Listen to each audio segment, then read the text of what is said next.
بسم اللہ الرحمن الرحیم۔ اب اس کے برعکس جو چیز سامنے آتی ہے، جدید سائنسی معلومات جو ہوئی ہیں، ابھی آپ نے حال ہی میں شاید کل یا پرسوں اخبار میں تھا کہ اب جو فزسسٹ ہیں جو اس وقت دنیا میں ریسرچ کر رہے ہیں، وہ ریسرچ ہو رہی ہے وہ پارٹیکلز پر، لائٹ پارٹیکلز جو شروع میں بالکل وجود میں آئے، بہت ہی چھوٹے، جن کا کوئی تصور آپ نہیں کر سکتے ان کے چھوٹے ہونے کے اعتبار سے۔ معلوم ہوا کہ وہ 3 قسم کے بیسک پارٹیکلز ہیں، انہی سے پھر یہ کائنات بنی ہے۔ یہ ساری ریسرچ ہو رہی ہے۔ اسی طرح نوبل پرائز جب ملا تھا عبدالسلام کو، یہ جو سائنسدان ہے قادیانی، اور انہیں نصف حصہ ملا تھا ایک اور دوسرے شخص کے ساتھ نوبل پرائز میں، تو وہ بھی آپ کو یاد ہوگا، اخبارات میں پڑھا ہوگا کہ وہ بھی ریسرچ تھی اس بات پر کہ اس کائنات کے اندر بیسک فورسز کون کون سی ہیں۔ ایک فورس آف گریویٹی ہے، ایک میگنیٹک فورس ہے، ایک الیکٹرانک فورس ہے، وغیرہ وغیرہ۔ اور ہو یہ رہا ہے کہ اب یہ چیزیں جیسے جیسے تحقیق آگے بڑھ رہی ہے، ان کی تعداد کم ہو رہی ہے، گویا کثرت سے وحدت کی طرف انسان جا رہا ہے، اور انسان یہاں تک جا رہا ہے کہ پوری کائنات اپنی پوری ڈائیورسٹی، اپنے پورے تنوع کے ساتھ، اس کا نقطہ آغاز جو ہے وہ بالکل کوئی ایک یا 2 یا 3 چیزیں ہیں بڑی حقیر سی، وہاں سے اس کائنات کا ارتقاء ہوا ہے۔ یہاں تک تو ہمارا، اور یہ ابھی جو اخبار میں خبر آئی تھی اس میں آپ نے پڑھا ہوگا کہ یہ چیزیں وہ ہیں کہ جن سے انسان بہتر طریقے پہ سمجھ سکے گا وہ جو theories of the creation of universe ہے، کہ یہ کائنات کیسے وجود میں آئی، کریشن کیسے ہوئی، کن سٹیجز میں سے یہ کائنات گزری ہے۔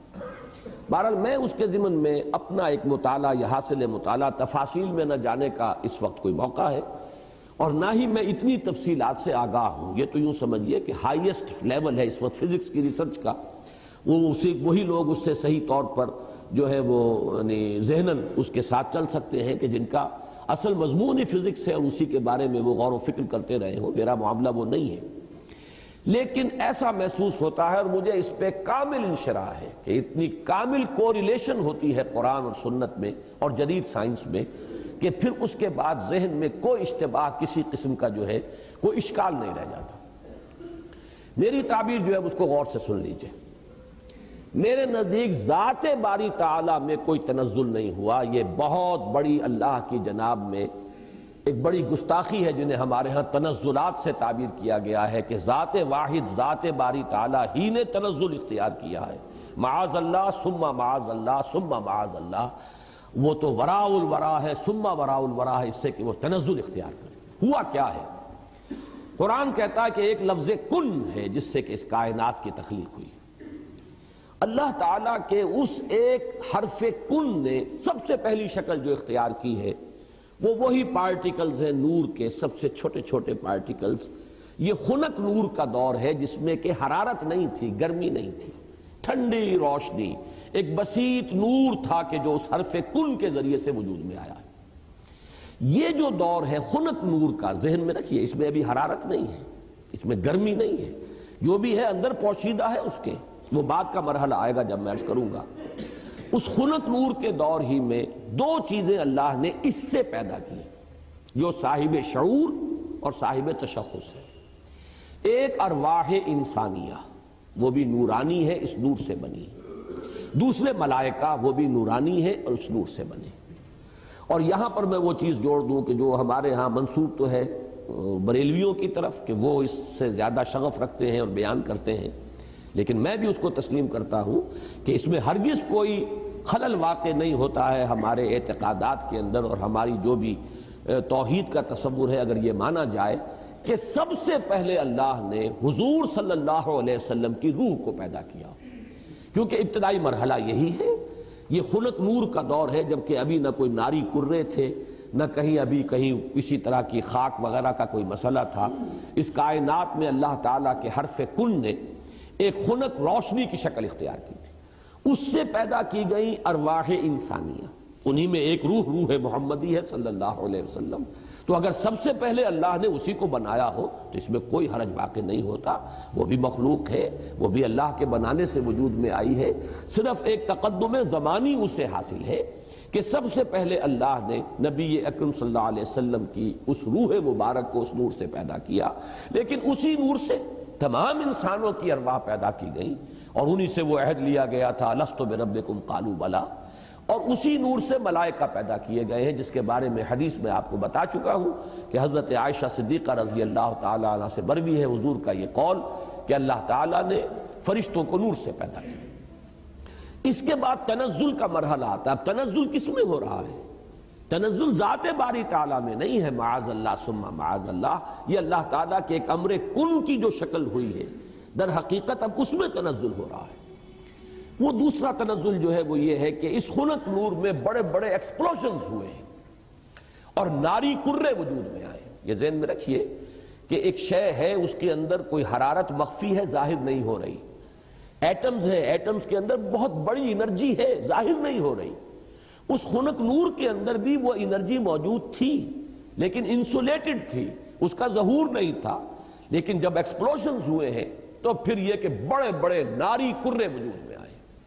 یہی ناری کرے ہیں جن کو ہم سورج کہتے ہیں، بہت بڑا ناری کرہ ہے سورج، اس کے اندر کمبسشن کا عمل چل رہا ہے، عمل احراق ہے، اس کی حرارت کا ہم تصور نہیں کر سکتے۔ بڑے اور نہ معلوم کتنے سورج ہیں اس کائنات میں، یہ نہ سمجھیے کہ ایک ہی سورج ہے۔ یہ ایک سورج کے گرد ہمارا جو یہ ہے ایک سولر سسٹم ہے، کنبہ ہے اس کا، کہ اس کے گرد جو ہے یہ سیارے چکر لگا رہے ہیں، کرے ہیں، اور نہ معلوم کتنے سورج ہیں۔ پھر ایک سورج ہے اور ایک ستارے ہیں، ان ستاروں کے گرد یہ سورج اپنے کنبوں کو لے کر چکر لگا رہے ہیں۔ بہرحال ہم یہاں پر جو ہے اصولاً جو بات سمجھنا چاہ رہے ہیں اس وقت وہ یہ ہے کہ یہ سیکنڈ سٹیج ہے، تنزل ہے یہ، کہ اب اس خنک نور میں جب ایکسپلوژنز ہوئے ہیں تو وہاں سے بڑے بڑے ناری کرے وجود میں آئے۔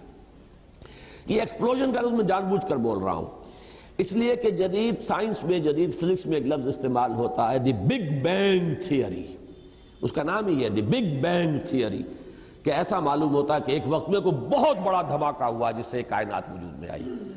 اب یہ دھماکہ جو ہے بگ بینگ تھیوری جو ہے، یا تو یہ ہے کہ اس کو تعبیر کیا جائے گا اس حرف کن سے، کن، وہ کن کیسا ہوگا جس نے اس پوری کائنات کو وجود بخشا ہے، اس کا ہم تصور نہیں کر سکتے۔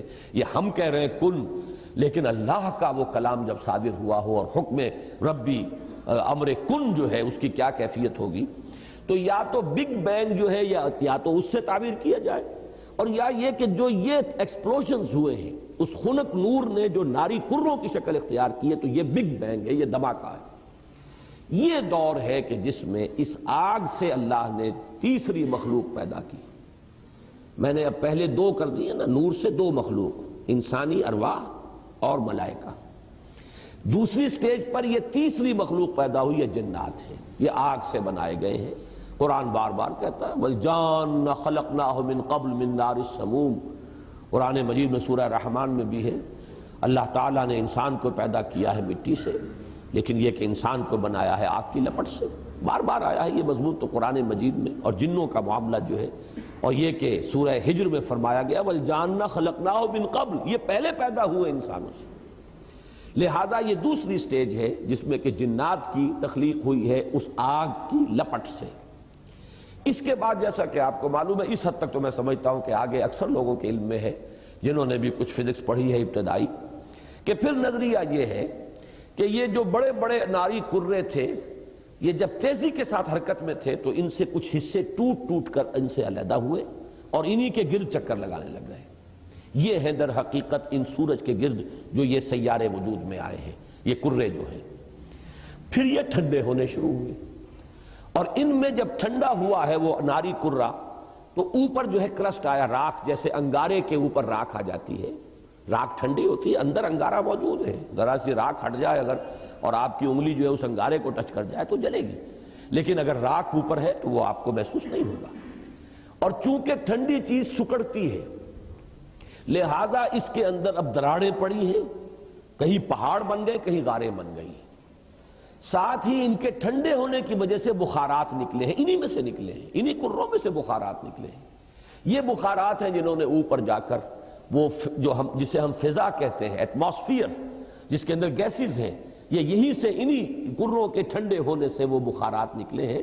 جیسے کہ آپ اگر پانی ڈالتے ہیں آگ کے اوپر تو وہ ایک بھاپ بن کے اڑتی ہے، تو خیر یہ تو پانی آپ نے ڈالا ہے، لیکن یہ کہ فضائی وہ جو کرے تھے آگ کے وہ خود ٹھنڈے ہوئے ہیں تو ان میں سے بخارات نکلے ہیں، ان میں سے جو گیسز خارج ہوئی ہیں انہوں نے ایٹماسفیئر بنایا ہے۔ پھر اس ایٹماسفیرک چینجز وہاں ہوئی ہیں کہ اس میں گیسز تھیں، ہائیڈروجن بھی آکسیجن بھی، وہاں پانی بنا ہے، بجلی کے بڑے بڑے جب ہوئے ہیں ان کے اندر تو اس سے پانی بنا ہے، اور پھر دھواں دھار بارش برسی ہے۔ اب جو ہمارے ہاں یہ جو اعداد آتے ہیں، لاکھوں برس تک بارش ہی برستی رہی، نتیجہ یہ ہوا کہ جو جگہیں نشیبی تھی ان میں پانی بھر گیا، سمندر وجود میں آ گئے۔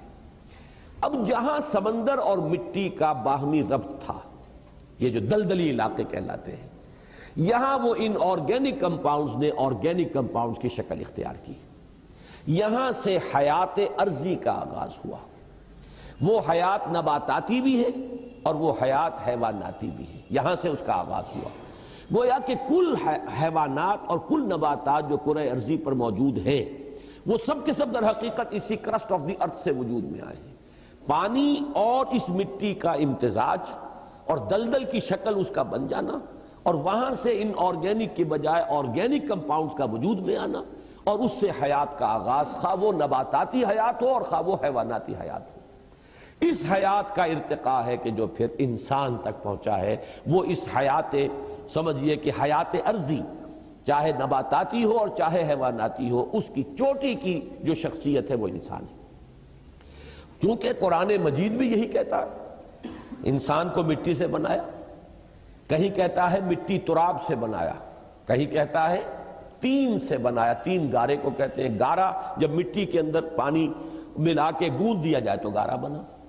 کہیں کہتا ہے تین لازب سے بنایا، وہ گارا اگر پڑا رہے تو اس میں چپچپاہٹ پیدا ہو جاتی ہے، خاص طور پر آرگینک اگر آپ اس میں میٹیریل ڈال دیں گے تو جیسے کہ پرانے زمانے میں لیپنے پوتنے کے لیے وہ تغار تیار کیے جاتے تھے تو مٹی جو ہے اس میں توڑی ملا دیتے تھے تاکہ اس کے اندر جو ہے وہ تبخیر کا عمل ہو، اور اس کے نتیجے میں پھر وہاں پر جو ہے وہ لیس پیدا ہوتا ہے تاکہ پھر اگر آپ اس سے پلسٹر کریں گے تو وہ ٹوٹے گا نہیں، کریک نہیں ہوگا۔ اگر ویسا گارا ہوگا تو اس سے پلسٹر کریں گے تو کریک ہو جائے گا۔ تو یہ لیس تین لازب۔ پھر کہیں کہا گیا ہے کہ وہ سوکھ کر کھنکھنانے لگا، من حمئ مسنون۔ اس کو اگر آپ دیکھیں گے جا کر تو دلدلی علاقوں کے اندر اوپر ایسی سطح بن گئی ہوتی ہے کہ جیسے بالکل وہ فلیکس ہیں اور پلیٹیں پڑی ہوئی ہیں ٹوٹنے والی اور بجنے والی، کھنکنے والی۔ تو یہ مختلف الفاظ جو قرآن مجید نے استعمال کیے ہیں ان کا بڑا قریبی ایک تعلق ہے ان تمام چیزوں کے ساتھ۔ اب یہاں سے جو انسان بنا ہے، اور یہ میں عرض کر چکا ہوں اس سے پہلے سورہ نوح میں بھی چونکہ یہ مضمون آ چکا ہے، واللہ انبتکم من الارض نباتا، اللہ نے تو تمہیں اگایا ہے زمین سے جیسے اگایا جاتا ہے۔ تو یہ جو ایوولوشن ٹری ہے اس میں اصل شے ہے امر رب۔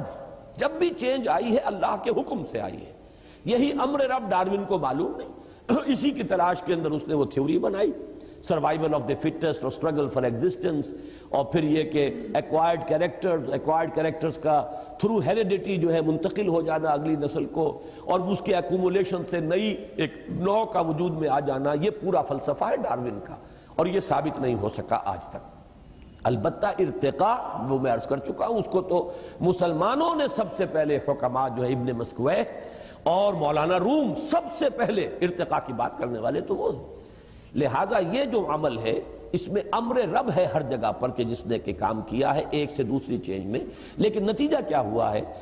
حیوان انسان وجود میں آ گیا۔ یہ انسان نہیں ہے، حیوان انسان ہے۔ انسان تب بنتا ہے جب وہ پہلی سٹیج کی روح اس انسان کے ساتھ، حیوان انسان کے ساتھ لا کر ملائی جاتی ہے، تب انسان وجود میں آیا ہے۔ یہ ہے در حقیقت جو ایک آنکھ بند ہے جدید سائنس کی اور جدید فکر کی اور جدید فلسفے کی، وہ اس سے واقف نہیں، وہ حیوان انسان کو جانتا ہے، ہومو سیپین سے واقف ہے، اس کے ارتقاء کی بحث کر رہا ہے۔ ہمارے نزدیک انسان در حقیقت صرف حیوان نہیں ہے، حیوان انسان، ہومو سیپینز اس کا بایولوجیکل نیم آپ رکھ دیجئے، وہ چاہے اس ارتقاء کے عمل سے وجود میں آیا ہو، لیکن وہ روح جو اس میں پھونکی گئی ہے، فَإِذَا سَوَّيْتُهُ وَنَفَخْتُ فِيهِ مِن رُوحِي فَقَعُوا لَهُ سَاجِدِينَ، تو جب میں اس کو پوری طرح تیار کر لوں، نوک پلک سنوار دوں اور اس میں اپنی روح میں سے پھونک دوں تو گر پڑنا اس کے سامنے سجدے میں۔ تو در حقیقت مقام جو ہے انسان کا، اس کی جو عظمت ہے، اس کی جو بلندی ہے، اس کی جو رفعت شان ہے، وہ جو مسجود ملائک بنا ہے، تو اس حیوانی وجود کی بنیاد پر نہیں بلکہ در حقیقت اس روح ربانی کی بنیاد پر جو اس میں پھونکی گئی۔ یہ ہے سارا تھیسس، اس کو اچھی طرح سمجھ لیں، اس میں ساری چیزیں فٹ بیٹھ گئیں۔ سائنس کے ساتھ ہر سٹیج پر کوریلیشن ہے۔ نمبر 2، قرآن کے ساتھ کہیں کوئی تصادم نہیں ہے۔ وہ آگ سے بنائے گئے، یہ خاک سے بنائے گئے۔ انسان کا چونکہ یہ ظاہری وجود جو ہے جسمانی، وہ تو خاک سے بنا، مٹی سے بنا، پانی سے بنا، یہی عناصر اربعہ جو ہے اس کے اندر لگائے گئے ہیں۔ البتہ جو انسان کا اصل مقام ہے وہ اس روح کی وجہ سے ہے۔ اب اس کو جان لیجئے کہ چونکہ یہ میں سورہ رحمان کے درس میں تفصیل سے واضح کر چکا ہوں، اس لیے کہ مولانا امین احسن اصلاحی صاحب نے اس مقام پر بڑی زبردست ٹھوکر کھائی ہے۔ ہمارا اجماعی عقیدہ رہا ہے سلف میں کہ جنات پر وحی نہیں ہوتی، جنات میں کوئی نبی نہیں ہوتے، نہ کبھی ہوئے ہیں، اور وہ بھی تابع ہوتے ہیں جو انسانوں میں نبی اور رسول آتے رہے۔ اور ان دونوں مقامات سے بھی ثابت ہو جائے گا۔ یہ میں تو حیران ہوں کہ اصلاحی صاحب نے اتنی بڑی ٹھوکر کیسے کھائی ہے، لیکن بڑا آدمی جب ٹھوکر کھاتا تو بڑی ہی کھاتا، پھر وہ چھوٹی ٹھوکر نہیں ہوتی۔ تو یہ ہمارا اجماعی عقیدہ ہے اور 100% درست ہے۔ اس کی وجہ کیا ہے کہ در حقیقت جن میں روح نہیں ہے۔ وہ روح وہ تو اس پہلی سٹیج کی شے ہے، جبکہ جنات کی تخلیق سیکنڈ سٹیج پر ہوئی ہے، وہ محض ناری ہے۔ لیکن انسان محض خاکی نہیں ہے، خاکی جمع نوری ہے۔ اس کے اندر وہ جو روح جو ہے وہ تو نوری ہے۔ آدمی زیادہ ترفع ماجونس از فرشتہ سرشتہ وز حیوان، بڑا پیارا شعر سینکڑوں برس پہلے کہہ گئے شیخ سعدی۔ یہ آدمی زیادہ عجیب معجون مرکب ہے، اس کے اندر دو چیزیں ہیں، حیوان بھی ہے، فرشتہ بھی ہے۔ اب دیکھیے کس قدر صحیح شعر ہے۔ حیوان انسان مٹی سے بنا ہے، وہ حیات ارضی کی ایک شے ہے، ارتقاء یافتہ شکل ہے، لیکن یہ کہ جو وہ اصل روحانی وجود ہے اس کا، وہ فرشتوں کا ہم پلہ ہے، ہم سر ہے، بلکہ فرشتوں سے افضل ہے، اس لیے کہ فرشتوں کو تو ان کے سامنے جھکایا گیا ہے۔ اس اعتبار سے قرآن کا پورا فلسفہ مسجود ملائک انسان کیوں بنا؟ اچھا جنوں کو نظر نہیں آئی وہ روح، نہ انہوں نے اسے پہچانا۔ ابلیس بھی چونکہ جن تھا لہذا وہ اس کو نہیں دیکھ سکا، وہ اس کے علم میں نہیں ہے، لہذا اس نے انسان کو جو بنظر حقارت دیکھا ہے وہ اس وجہ سے یہ مٹی سے پیدا کیا گیا، اسے اس کا دوسرا وجود نظر ہی نہیں آ رہا۔ اس سے جب کہا گیا سجدہ کرو، اس نے صاف کہا خلقتنی من نار و خلقتہ من طین، مجھے تو نے آگ سے بنایا، اسے مٹایا گارے سے، میں اعلیٰ ہوں، افضل ہوں، انا خیر منہ، میں اس سے بلندتر ہوں، اعلیٰ ہوں، میں بہتر ہوں، میں کیسے سجدہ کروں اس کو؟ اس درجے میں بات صحیح تھی اس کی۔ اگر صرف وجود حیوانی سامنے ہوگا تو جن صحیح کہہ رہا ہے، وہ اعلیٰ تر وجود کا حامل ہے، وہ آگ سے بنا ہے، اس کے اندر زیادہ لطافت ہے، وہ اس کائنات میں دور دور تک جاتا ہے جہاں ہم نہیں جا سکتے۔ ہم تو کوئی راکٹس بنائیں، یہ بنائیں، کروڑوں اربوں ڈالر خرچ کریں تو کہیں کچھ دور تک کی سیر کر کے آئیں، وہ بھاگے پھرتے ہیں، یہاں جاتے ہیں دور دور تک خبریں لے کر آتے ہیں۔ لیکن ان کی فوقیت ہم پر اگر ہے تو وہ جسمانی وجود کی بنیاد پر ہے، روحانی وجود کی بنیاد پر نہیں ہے۔ اس روحانی وجود کی بنیاد پر ہم افضل ہیں، نہ صرف ان سے افضل ہے، ملائکہ سے افضل ہے، اپنی خلقت کے اعتبار سے، اپنی سرشت کے اعتبار سے۔ یہی وجہ ہے دو جگہ قرآن مجید کے اندر اتنی واضح آیت ہے، سورہ ہجر میں بھی ہے اور سورہ صاد میں بھی ہے، فَإِذَا سَوَّيْتُهُ وَنَفَخْتُ فِيهِ مِن رُوحِي فَقَعُوا لَهُ سَاجِدِينَ، جب میں اس کو تیار کر لوں، بنا لوں، سوار لوں، نوک پلک درست کر دوں اور اس میں اپنی روح میں سے پھونک دوں، تب گر پڑنا اس کے سامنے سجدے میں۔ تو اصل میں حیوان آدم کو سجدہ نہیں ہوا ہے، اس روح کے ساتھ جب آدم کے اندر پھونکی گئی ہے جس کا مقام بہت بلند ہے، اس انسان کو آدم کو سجدہ کیا گیا جس میں وہ روح پھونک دی گئی۔ اچھا اب یہ بات نوٹ کیجئے کہ میں نے جو یہ 3 لیولز آپ کے سامنے رکھے، یہ چونکہ جو کچھ میں نے آج تک سمجھا ہے اس میٹا فزکس میں، metaphysics of Quran and metaphysics of science, ان تمام کے درمیان اسی کا نام علم کلام ہے۔ ہر دور میں آپ کو اس دور کی علمی سطح جو ہے اس کے ساتھ ایک تعلق اور ربط قائم کرنا پڑے گا قرآن و سنت کا، تب وہ اس دور کے انسان کے لیے قابل قبول ہوگی، قابل فہم ہوگی۔ اگر وہ آپ ربط قائم نہیں کرتے، ایک گیپ رہے گا جو سینچریز گیپ چلا آ رہا ہے۔ علماء کی باتیں لوگوں کی سمجھ میں اسی لیے نہیں آتی کہ وہ تو بات کرتے ہیں وہی ارسطو کی منطق کی بات کرتے ہیں، وہ تو وہی عقول عشرہ اور 9 افلاک کی بات کر رہے ہیں، وہ سارا کا سارا فلسفہ اسی کے اوپر بیٹھا ہوا، لہذا وہ بات آج کسی کے سمجھ میں نہیں آئے گی۔ جبکہ آپ اس کا اگر ایک ربط و تعلق جو ہے اس جدید جو نظریات کے ساتھ قائم کر دیں، لیکن ڈٹے رہیں قرآن کے ساتھ، قرآن کے کسی شے کے ساتھ تصادم نہ ہونے پائے۔ اگر کہیں ہو رہا ہے تو ہم یہ کہیں گے کہ قرآن صحیح ہے اور سائنس غلط ہے. ہو سکتا ہے کہ ابھی اور سائنس ترقی کرے تو وہ وہاں تک پہنچ سکے جہاں تک کہ ہمیں قرآن پہنچا رہا ہے. جیسے میں آسمانوں کے تصور کے بارے میں بار بار کہتا ہوں، جب اتنا ریپیٹڈلی قرآن میں آیا ہے کہ 7 آسمان ہیں، طباقہ ہیں، ایک دوسرے کے اوپر ہے، تو ایسا ہی ہے. آج تک ہم نہیں سمجھ سکے، کوئی حرج نہیں. آج سے 200 سال پہلے ہم اور بہت سی باتیں نہیں سمجھے تھے. ہمیں ایٹم کا سٹرکچر ہی معلوم نہیں تھا. ہم یہی نہیں سمجھ سکتے تھے کہ کل فی فلک یسبحون کے کیا معنی ہے، کہ ہر شے تیر رہی ہے. یہاں تو ثبات ایک تغیر کو ہے زمانے میں، سکون محال ہے قدرت کے کارخانے میں. چھوٹے سے چھوٹے ذرے کے اندر بھی آپ دیکھیں گے کہ اس کا ایک نیوکلیس ہے اور اس کے گرد جو ہے الیکٹرانز جو ہے چکر لگا رہے ہیں. کل فی فلک یسبحون. آپ چاہے اجرام سماویہ تک پہنچ جائیں، سورج اور اس کے ان کروں کو لے لیں، تب بھی وہ ہر چیز تیر رہی ہے. سورج بھی کھڑا نہیں ہے، سورج بھی تیر رہا ہے. کوئی ستارہ اور سٹار ہے جس کے گرد سورج چکر لگا رہا ہے. کبھی ہم نے یہ سمجھا کہ سورج کھڑا ہوا ہے، کبھی ہم نے سمجھا سورج چلتا ہے، زمین کھڑی ہوئی ہے. یہ ہمارے علم کے ادوار تھے، یا یوں کہیے علم کے نہیں، جہالت کے ادوار تھے. لیکن آج علم انسانی یہاں تک پہنچ گیا کہ کوئی شے کھڑی نہیں ہے، ہر شے تیر رہی ہے. اب معلوم ہوا قرآن مجید میں ایک سے زائد جگہ پر آیا کل فی فلک یسبحون. ہر شے اپنے مدار کے اندر اپنی سطح کے اوپر تیر رہی. اسی طریقے سے وقت آئے گا کہ جب کہ ہمیں معلوم ہوگا کہ یہ بات تھی جو آج ہمیں معلوم ہوئی، جو قرآن 7 آسمانوں کے حوالے سے بار بار کہتا ہے. تو جہاں سائنس جو ہے وہ ہمیں قرآن مجید سے ٹکراتی بھی محسوس ہو، وہاں ہمارا معاملہ یہ ہوگا کہ ہم قرآن پر ایمان کو محکم رکھیں گے.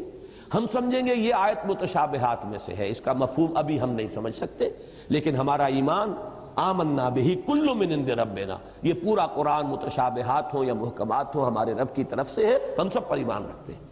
اور لیکن جہاں جہاں وہ تطبیق ہوتی چلی جا رہی ہے، انسانی علم نے جو بھی آگے ایڈوانس کیا ہے، آگے بڑھا ہے علم، اور واقعہ یہ ہے کہ آدمی کو چکر آتا ہے. کروڑوں میل کا سفر کر کے آپ کا ایک راکٹ جا رہا ہے اور سیکنڈوں کا فرق بھی نہیں پڑتا ہے. کتنی راتیں گزر گئیں، کتنے سال گزر گئے.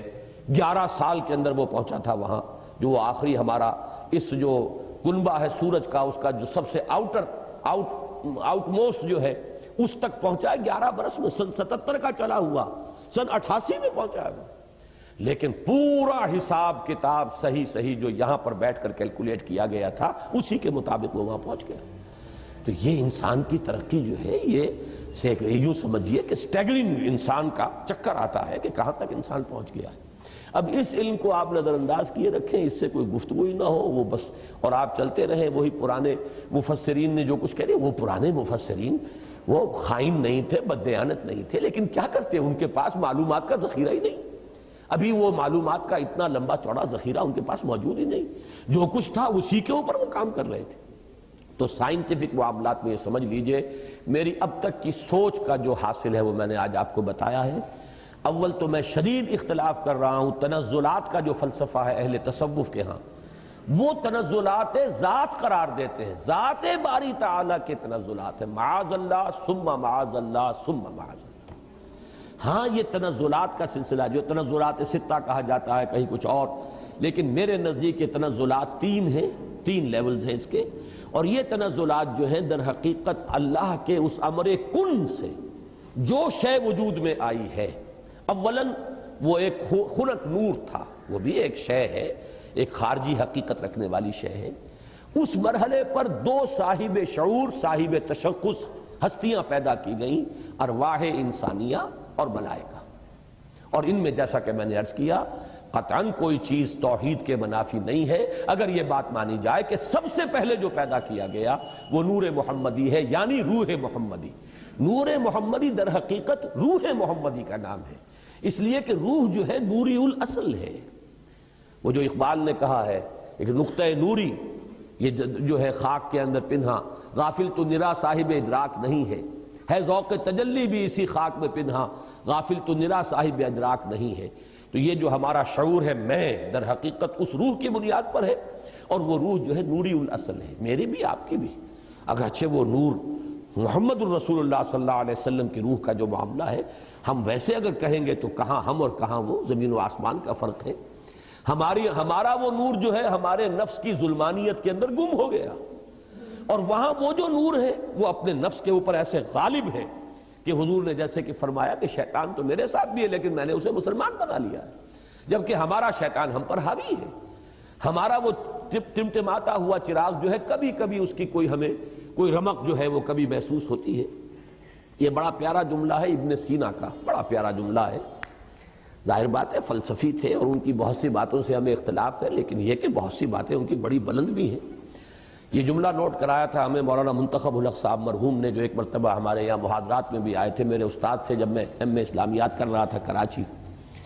تو ان کا ایک جملہ تھا، پورا تو مجھے اب یاد نہیں ہے، کہ اگر تم یہ چاہتے ہو کہ تمہیں بھی انوار ربانی سے کوئی حصہ ملے فجاہد فی خلواتک، تو اپنی خلوتوں میں تنہائیوں میں مجاہدہ کرو، مراقبہ کرو، ارتکاز توجہ کرو۔ فلعل شعشعۃ تلمع لک، ہو سکتا ہے کبھی کوئی ایک کرن چمک اٹھے، کبھی اللہ تعالیٰ کی تجلی کا کوئی ایک ہمیں بھی حصہ مل جائے، بڑی ریاضت ہے۔ اور وہاں محمد الرسول اللہ صلی اللہ علیہ وسلم کی روح جو ہے وہ ہر وقت متجلی ہے انوار الہیہ کے ساتھ، یہ دوسری بات ہے۔ لیکن اپنی اصل کے اعتبار سے تمام انسان کی ارواح جو ہے نوری الاصل ہے، اسی نور سے پیدا ہوئی ہیں، لیکن سب سے پہلے نور محمدی یا روح محمدی صلی اللہ علیہ وسلم کو پیدا کیا گیا، ساتھ ہی ملائکہ ہیں۔ پھر یہ تنزل کا دوسرا مرحلہ آ رہا ہے، اب خنک نور میں بڑے بڑے ایکسپلوژنز کے ذریعے سے، اور غالباً بگ بینگ جو ہے وہ جو بھی کچھ دیکھا ہے، میں نے کئی مرتبہ بات کہی ہے کہ یہ جدید فلسفی ہوں یا جدید سائنسدان ہوں، ان کی جہاں تک ایکویٹی آف آبزرویشن کا تعلق ہے، بڑی ایکیوٹ آبزرویشن ہے، انہوں نے غور بہت کیا ہے، سوچا ہے، تو بہت چیزیں انہوں نے دیکھی، اگرچہ ان کی تعبیر، توجیہ اور ان میں کیا ربط و تعلق ہے اس میں ٹھوکریں کھا گئے۔ فرائیڈ کی عظمت کا میں قائل ہوں کہ اس نے انسانی شخصیت کے 3 لیول معین کر لیے، آبزرو کیا ہے کہ انسان کے اندر 3 لیولز ہیں۔ ایک سب سے نیچے ہے اڈ اور لیبیڈو، اس کے حیوانی تقاضے، اس سے اوپر ہے اس کے سیلف، خودی، اس سے اوپر ایگو اسے کہتا ہے وہ، اور اس کے اوپر ہے سپر ایگو۔ 3 لیول، میں سمجھتا ہوں یہی 3 لیول ہیں جو ہمیں ہمارا دین بتاتا ہے، نفس، قلب اور روح۔ البتہ یہ کہ اس کی تعبیر کچھ اور ہے، وہ سپر ایگو کو سمجھتا ہے کہ وہ معاشرے کے زیر اثر کچھ نارمز ہوتے ہیں، کچھ اثرات ہوتے ہیں جو انسان کو ہانٹ کرتے رہتے ہیں، یہ نہ کرو، یہ نہ کرو، یہ کرو، یہ چیز جو ہے اس کے اوپر سپر ایگو جو ہے اس کی ایگو کے اوپر مسلط رہتی ہے، اسے پریشان کیے رکھتی ہے۔ ہمارے نزدیک وہ روح ہے در حقیقت، جس کے اندر ایک جو ارج ہے وہ اللہ کی طرف توجہ کی ارج ہے، اللہ کا قرب حاصل کرنے کی ارج ہے، وہ انسان کو اوپر اٹھانا چاہتی ہے۔ یہ نفس امارہ جو ہے، حیوانی وجود، یہ انسان کو نیچے کھینچ رہا ہے، پستی کی طرف لے جانا چاہتا ہے، پست خواہشات اور زمینی تمناؤں اور آرزوؤں کے اندر گرفتار رکھتا ہے۔ درمیان میں وہ قلب ہے، اگر اس قلب کے اوپر یہ اڈ یا لیبیڈو جو ہے یہ غالب آ جائے تو انسان نرا حیوان بن کر رہ گیا، اس کا انسان مر گیا۔ اگر روح غالب ہو گئی تو کیا کہنے ہیں، پھر یہ ہے وہ شے جو مطلوب ہے، روح غالب رہے، تو گویا کہ اب روح مرکب ہے اور یہ نفس جو ہے یہ گھوڑے کے مانند ہے جس پر سواری کر رہا ہے۔ یہ میں نے عظمت صوم میں بھی یہ سارے مضامین بیان کیے ہیں، حقیقت انسان میں بھی۔ بہرحال یہ ہے جنات کے بارے میں جو میرا تصور ہے، اور چونکہ ان میں روح نہیں ہے، میں جو بات عرض کر رہا تھا وہ رہ گئی تھی، پھر دوبارہ یاد آ گئی، میں نے جو 3 لیولز معین کیے ہیں، ان میں سے پہلا لیول جو ہے نور، ملائکہ، ارواح، یہ عالم امر ہے، اور 2 لیول نار والا، ناری کروں کا، اور یہ خاک اور زمین کا، اور زمینی حیوانات اور زمینی نباتات، اور انہی میں سے ایک انسان، یہ عالم خلق ہے۔ عالم امر میں ٹائم ایلیمنٹ ہے ہی نہیں، روح کو کوئی وقت درکار نہیں ہے، یہاں سے کروڑوں میل جانے کے لیے کوئی وقت درکار نہیں، نہ روح کو نہ فرشتے کو کوئی وقت درکار نہیں۔ یہ عالم امر ہے، اس کی شان یہ بیان ہوئی ہے، انما امرہ اذا اراد شیئا فانما یقول له کن فیکون، no time element whatsoever. اور یہی عالم امر ہے جس میں کہ فرشتے اور روح انسانی کا ایسا ربط ہوتا ہے، فرشتہ وحی لاتا ہے تو روح ہے در حقیقت نبی کی اور رسول کی جو اسے ریسیو کرتی ہے۔ جیسے کہ آپ کو معلوم ہے کہ آپ کی فضا کے اندر اس وقت جو بھی ٹرانسمیشن ہو رہی ہے ریڈیو کی، ٹیلی ویژن کی، وہ تو فضا میں موجود ہے، آپ کے پاس بھی تو ایک آلہ ہونا چاہیے جو اسے کیچ کرے۔ آپ کے ریڈیو ہے، ریڈیو میں والف لگے وہ اسے کیچ کر رہے ہیں، ٹیلی ویژن ہے اس میں وہ میکینزم ہے جو کیچ کر رہا ہے، فضا میں تو ہے۔ تو دو چیزیں ملتی ہیں، تو ملائکہ کی طرف سے لائے جانے والے پیغامات ان کو کیچ کرنے والا انسان میں جو حصہ ہے وہ روح ہے، وہ یہ انسان کے یہ جسمانی وجود نہیں ہے، یہ آنکھیں نہیں ہیں، یہ کان نہیں ہے، بلکہ براہ راست قلب جو مسکن ہے روح کا وہ ہے محبت وحی۔ فَإِنَّهُ نَزَّلَهُ عَلَىٰ قَلْبِكَ، اے نبی جبریل نے تو اس کو نازل کیا آپ کے قلب پر۔ یہ در حقیقت محبت وحی جو ہے وہ یہ کان نہیں ہے، کان سے نہیں سنتے تھے حضور وحی کی آواز، وہ تو در حقیقت براہ راست بغیر آنکھوں یا کان یا حواس ظاہری کے کوئی وساطت کے براہ راست قلب کے اوپر نزول ہوتا تھا۔ اور یہی وہ شے ہے جو جنات میں نہیں ہے، لہذا جنات میں کوئی وحی نہیں، جنات میں کوئی نبوت و رسالت نہیں، جنات بھی انسانوں میں جو انبیاء اور رسول آتے رہے انہی کے تابع ہیں۔ اس معاملے میں جیسا کہ میں نے عرض کیا الحمدللہ کہ ہمارا جو ہے سلف سے متفقہ عقیدہ ہے، لیکن یہ کہ اس دور میں مولانا اصلاحی صاحب نے اس باب میں بھی جیسے فقہ کے معاملے میں رجم کے سلسلے میں بہت بڑی ٹھوکر کھائی ہے، اسی طریقے سے اس معاملے میں بھی بہت بڑی ٹھوکر کھائی ہے۔ اللہ تعالیٰ انہیں اپنی رائے پر نظر ثانی کرنے کی اور اس سے رجوع کرنے کی توفیق عطا فرمائے۔